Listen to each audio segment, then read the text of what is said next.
Hi, very beautiful community. Trump is a week in to his war with Iran, and today he's called for Iran's unconditional surrender. Let's throw this travesty of a public statement on the screen. There'll be no deal with Iran except unconditional surrender. After that, and the selection of a great and acceptable leaders, we and many of our wonderful and very brave allies and partners will work tirelessly to bring Iran back from the brink of destruction that I have caused, making it economically bigger, better, and stronger than ever before. Iran will have a great future. Make Iran great again. Thank you for your attention to this matter.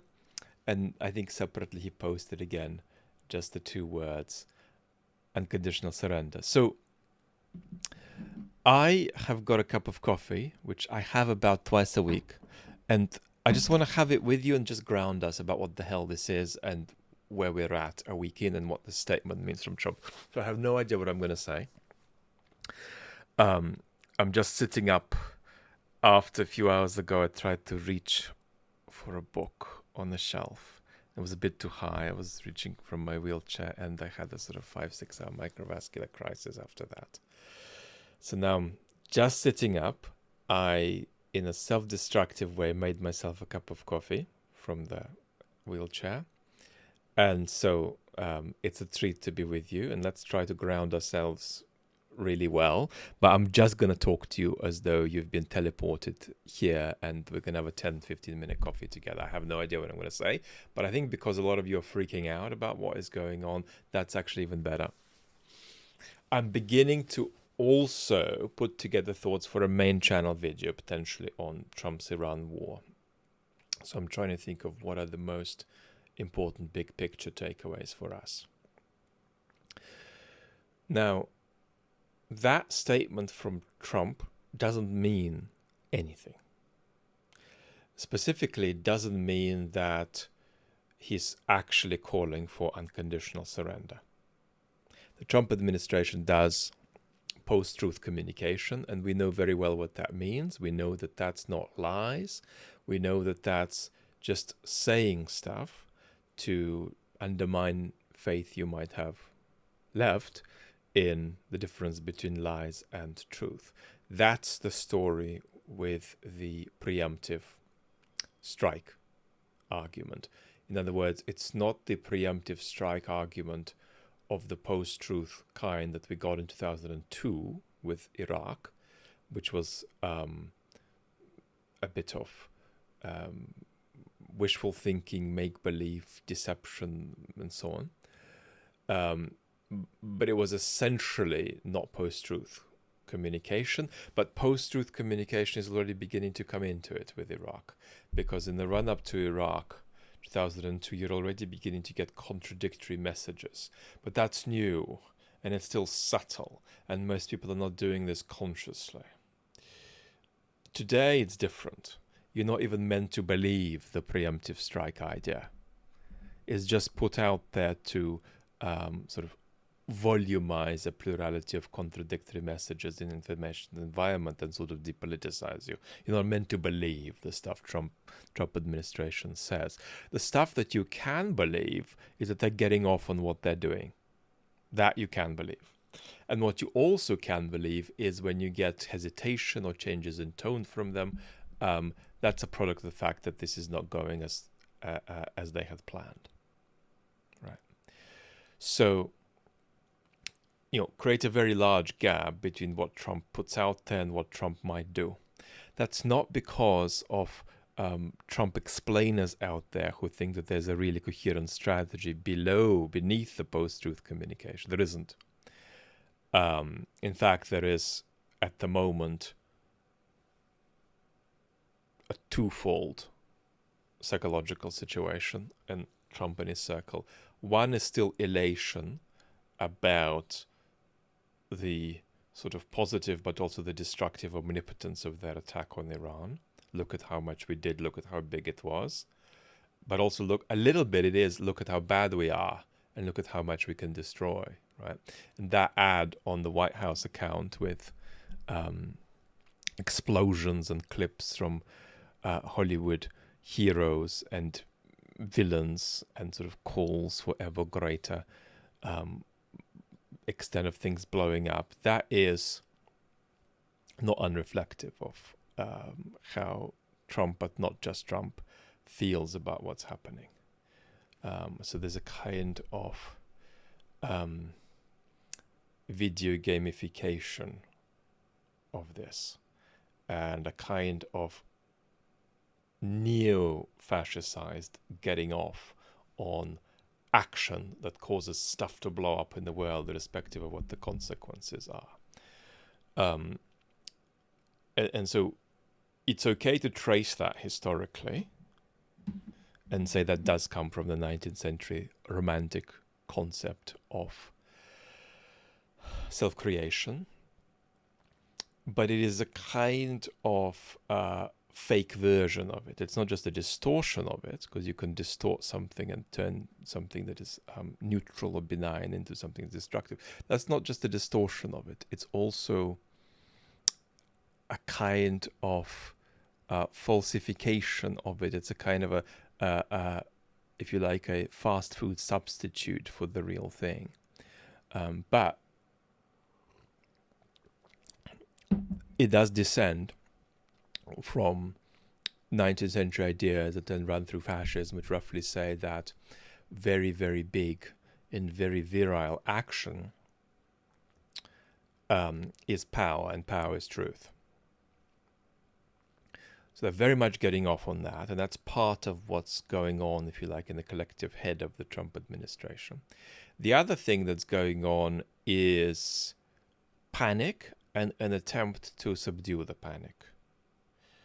And the panic is, we don't know what the hell to do, we don't know what the hell is going on. Because don't forget, this is not a regime change, a delusional regime change war like Iraq was. This is a regime collapse war.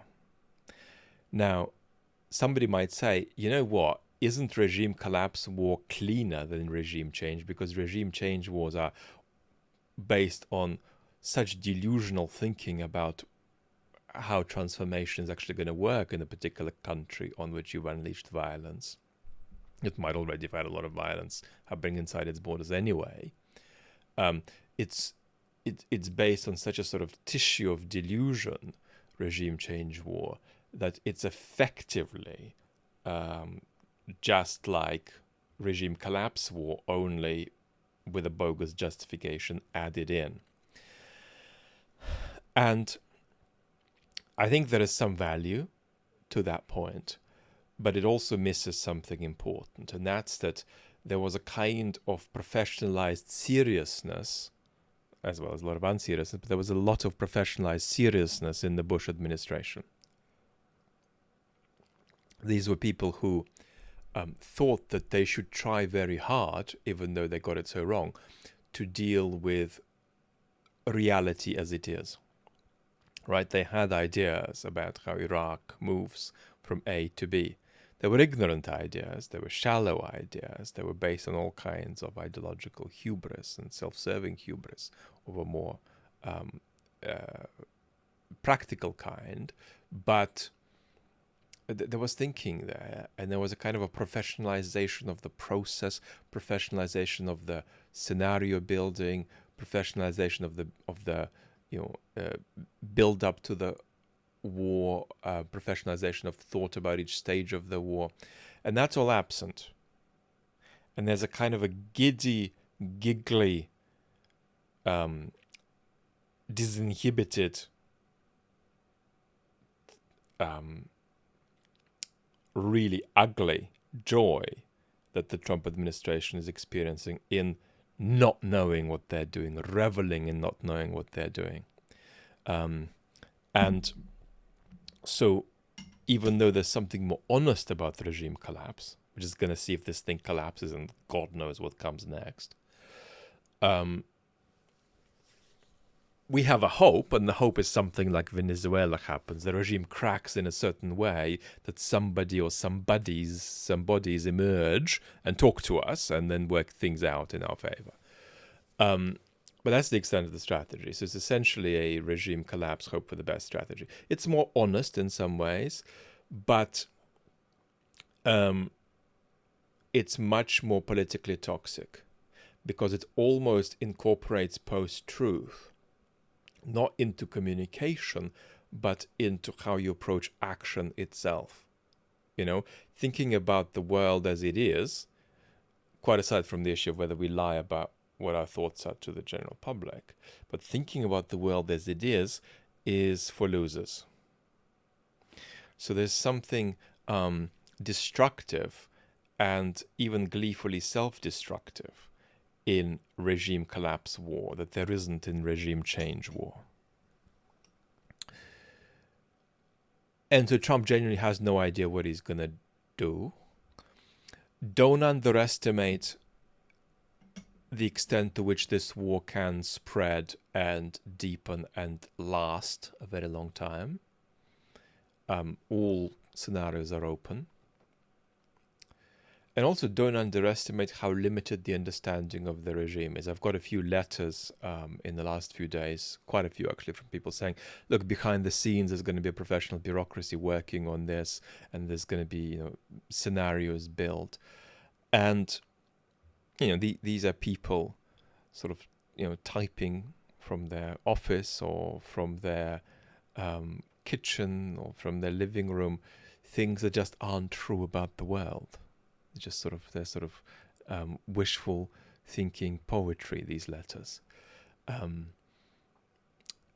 There is such a bureaucracy in the American government, but it doesn't penetrate the decision-making process of the Trump administration. That's essentially done by people who gleefully participate in this kind of collective ignorance about what it is they're getting into. Now, think about how poorly the Trump administration, that in various capacities has hours upon hours of contact with the Russians, how poorly they understand the Putin regime.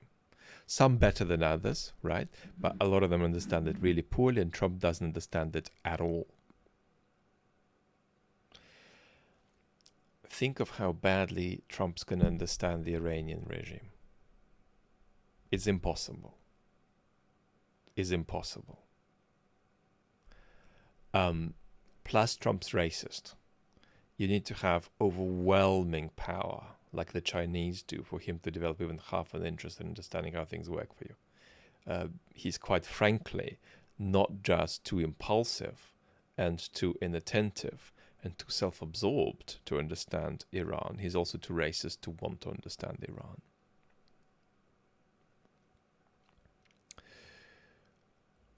And the problem here is that the Israelis are not doing post-truth war. They're doing actual war with concrete tactical objectives, of which there are roughly two. One is regime security for Netanyahu, who needs big explosions for sustenance of power.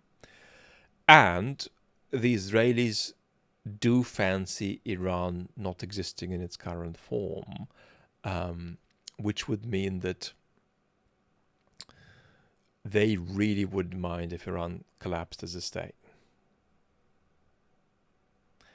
And the problem is when you've got a joint operation and one party is post-truth and the other party is non-post-truth, the party that's non-post-truth is going to gain an advantage. It's going to lead. Now, that's of course if the post-truth of the post-truth party is thoroughgoing post-truth, right? Not just communicative post-truth. So the Putin regime is not post-truth in that sense that I've just laid out. They're just post-truth communicatively. And of course I call them a post-truth regime, but now we've elaborated the second sense of post-truth. That's to say that decision makers themselves think it is uncool to engage in sort of representations of the world as it really is when they're making decisions. And the Putin regime isn't that, and that's part of why they've also been able to gain an advantage over the Trump administration. in the Ukraine theater, because Trump's thinking in post-truth terms about Putin. Trump doesn't know who Putin is. Trump has got a sort of a fantasy vision of Putin as a sort of magical individual whom he welcomes into imaginary society of his own, and in whose light and he bathes. So that's also a problem. It's magical thinking, and sort of a kind of derivative emptiness that's coming out of Washington. And the Israelis are thinking in a much more hard-nosed way about what they want to get out of it.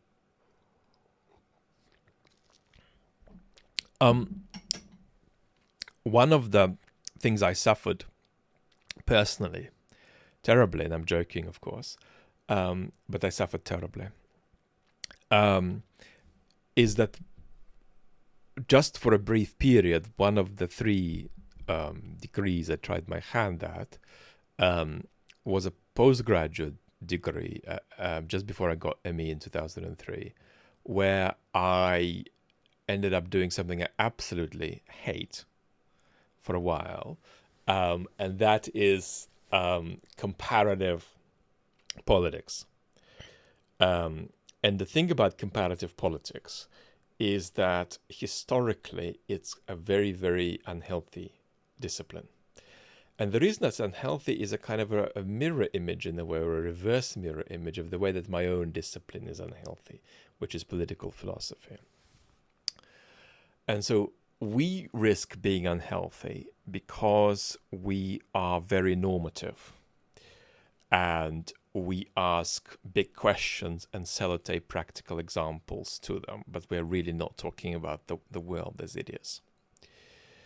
Whereas, which is why there's so little history in a lot of political philosophy, why there are so few truly three-dimensional examples. And on the other side, there's comparative political thought, or even comparative political science. And what that does is, unfortunately, try to model itself on the natural sciences more than it should. And so it tries to generate patterns, tries to make generalizations about processes, and there are very good conceptual reasons to think that that entire approach is a mistake. And what's completely missing from that comparative politics bit is the normative stuff, is what's good and what's bad as a way to live politically. It's all about empirical stuff and generalizations. And we are all sort of empirically detached, historically detached, talking abstractly. That's why you can't quite see it, because I don't directly talk any political philosophy on the chat channel, at least. I do on the philosophy channel. But if you read between the lines, you can see how rebellious I am about that way of doing political philosophy. In other words, I am of the belief that you can't even begin to do political philosophy unless it is continuous with history, and not just the history of itself, the history of what Locke and Hobbes said, but actually the history of human affairs, actual history. And so, but while I'm very rebellious in that way about political philosophy, I'm also very dismissive of the scientific aspirations of comparative political science, particularly when it comes to making generalizations. And I recall one paper from around the time that was being presented from around the time I'm describing when I was a postgrad, before I got sick, the last line of which was, revolutions do not happen in countries that are above a certain level of GDP, except in Argentina. And these last 3 words undermine the words that come before in a comical way. So where am I going with this?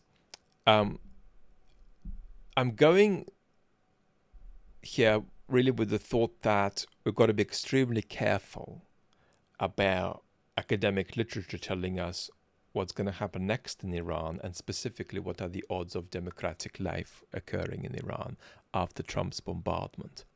But because we're having a coffee, let's just try to sort of intuitively explore this. Do I think, as very importantly, non-Iran country expert, do I think that it's reasonable at this point to believe that the odds of democracy flourishing in Iran are greater after Trump's bombardment? I think somebody might sort of intercept our question at this point and say, well, look, democracy was realistically impossible anyway. So it's not that it was on the cards without the bombardment, and it's not that it's off the cards as a result of the bombardment. You have certainly got an overwhelming, undeniable civic demand in Iran for private freedom, and you've got an overwhelming, widespread intolerance for this regime that is violent as hell, corrupt as hell, telling you that it's the word of God.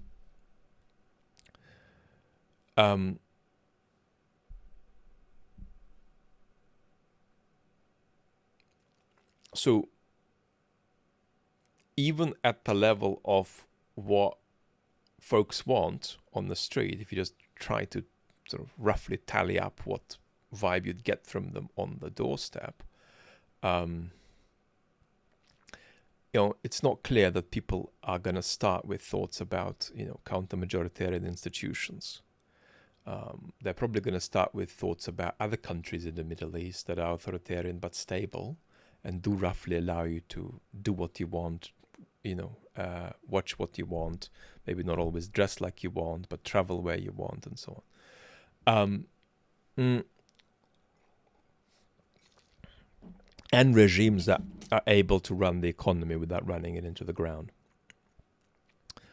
And regimes that are able to benefit and not just be squashed by global economic forces. And so we need to keep exploring what country experts say, but what we've just said is only about what might be in the heads of citizens. We haven't even said anything about the practical viability of taking this anywhere. And even what we've attributed cartoonishly to the heads of citizens doesn't clearly chime with a demand for what we'd recognize as liberal democracy in the West.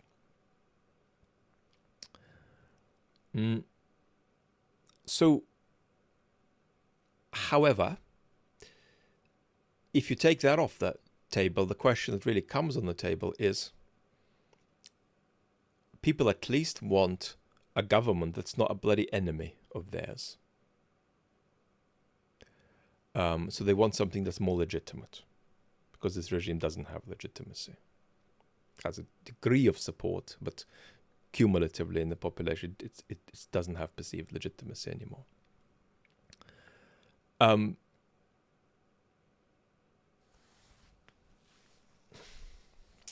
Are we closer to Iran having that as a result of Trump's bombardment? Certainly not obviously so. There's the prospect of, catastrophic breakdown of order in Iran. And then there's the prospect of,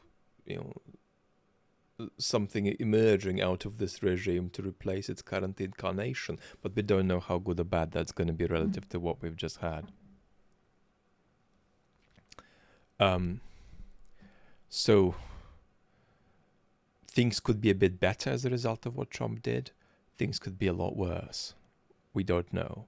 And Trump quite certainly is not in control of this process. So that's how open it is. And moreover, you've got to add time to this. We're not going to see for 5-10 years if this is going to, clarify itself as a moment of significant regime transformation, or whatever you want to call it. We're not going to know the consequences until a few years down the line. And nobody's driving this, right? There's military violence, but nobody's driving this. There's no vision for what the military violence is meant to generate in political terms. And that's, again, that takes us back to this post-truth problem.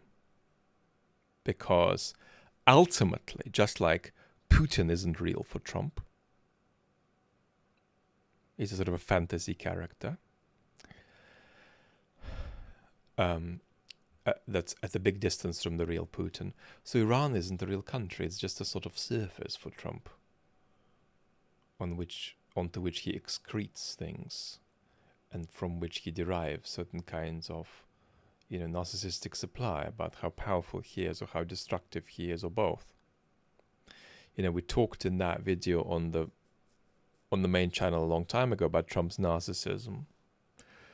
And we said that he gets positive narcissistic supply from building up Putin into something he isn't and then allying himself with him.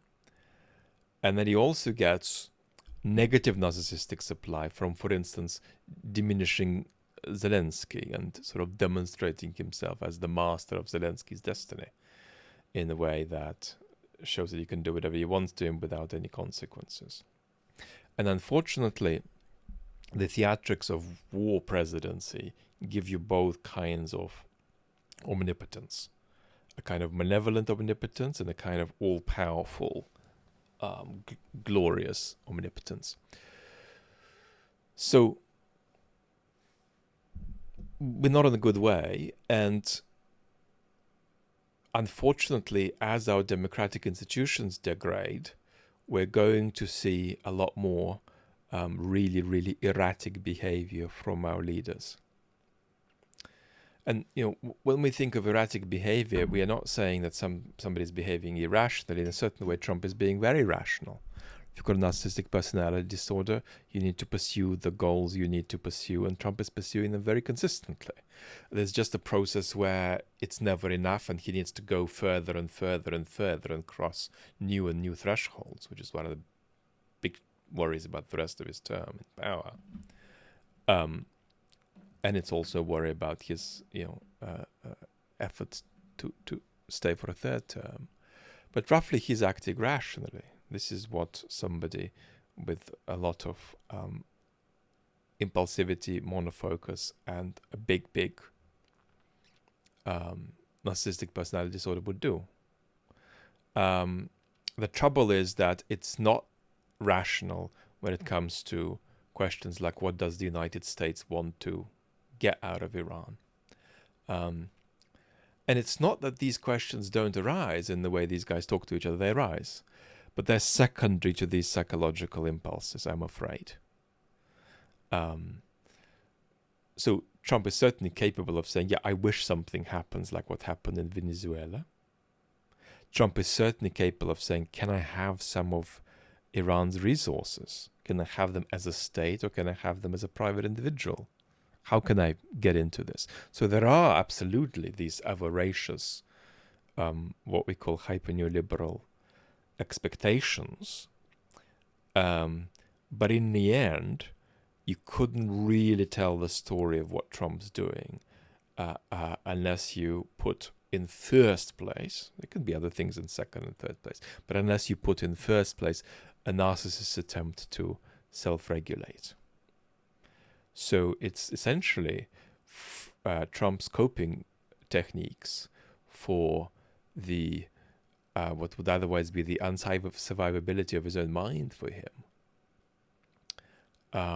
that we are witnessing expressed in geopolitical reality.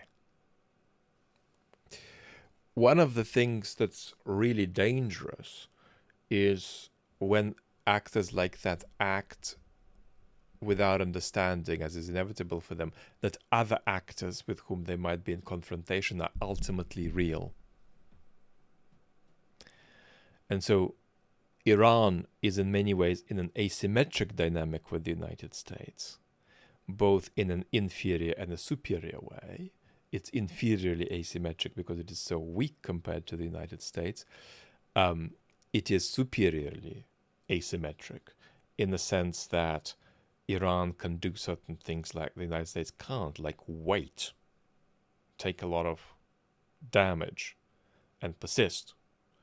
Whereas the United States, being a very toxic democracy, but a democracy nevertheless, very fast runs aground if it looks like it's getting mired into a long-term conflict that's deepening without a clear way out.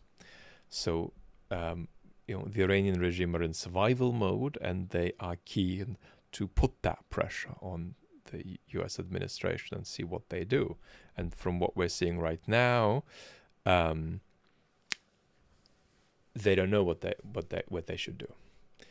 They're just hoping it somehow works out. They're just waking up the next day and the day after and hoping something changes. The Iranians come up with something. The Iranian regime fragments in a particularly lucky way and then submits to the United States. So that's very dangerous behavior. And it's clearly going to continue. So we don't know what else Trump is going to do in the last, in the last couple of years he's got. So I think that what's so scary and strange about this is that on the one hand, it's so obvious that these people are mental in the White House. Mental in the way we've elaborated, not mental as in crazy, and behaving sort of completely senselessly. They're behaving in a way that makes sense relative to what they've got going on in their heads. But they are mental in the sense that this is nothing like international affairs as we've come to expect in the last few decades. But that, I think, also creates a big risk for us when we think about them, that just like they are approaching the world without being keen to understand any of it, there's the risk that we approach them without being keen to understand them. Because there's a risk that we approach them with a kind of incredulity. Like, how can you be a serious person and think that what you're doing is going to work out if you don't have a plan? And if you have a track record of these sorts of things not working out in recent history, what kind of goal could you be pursuing that's worth risking the extreme deleterious consequences you could create on the Iranian space? And so it sort of risks becoming unintelligible to us. But we've got to keep coming back to the fact that this is intelligible, that there is always an explanation, and we need to keep talking about what it is. And I think also what makes this difficult for us is that, especially with online males, you know who I'm talking about, some of you are watching this, with certain online males, this action by Trump is something, the comprehension of which you align with your masculine self-esteem. I know that in the amateur philosophy space, this happens with the issue of free will. A lot of people align their masculine self-esteem with having a position on free will, which is absolutely bizarre, because that is, it happens to be popular, but it's popular the way the Moonlight Sonata is popular. I mean, the Moonlight Sonata is a masterpiece, but it's not one of Beethoven's 10 best piano sonatas. It just happens to be the most famous one. So this is one of many, many important philosophical debates, and in fact there's no reason for it to be one of the top 10 most well-regarded ones. It just happens to be well-regarded as a debate. So it's out there in the culture, and people get off on thinking they know exactly what to say about it. And normally, if you've got a strong view on this issue, it's a sign that you haven't understood it. And sometimes issues like this arise in politics, where people get off on saying there is this complexity, but beneath it there is a clear explanation. Let me tell you what this is. This is a gambit Trump is making to transform his relations with China.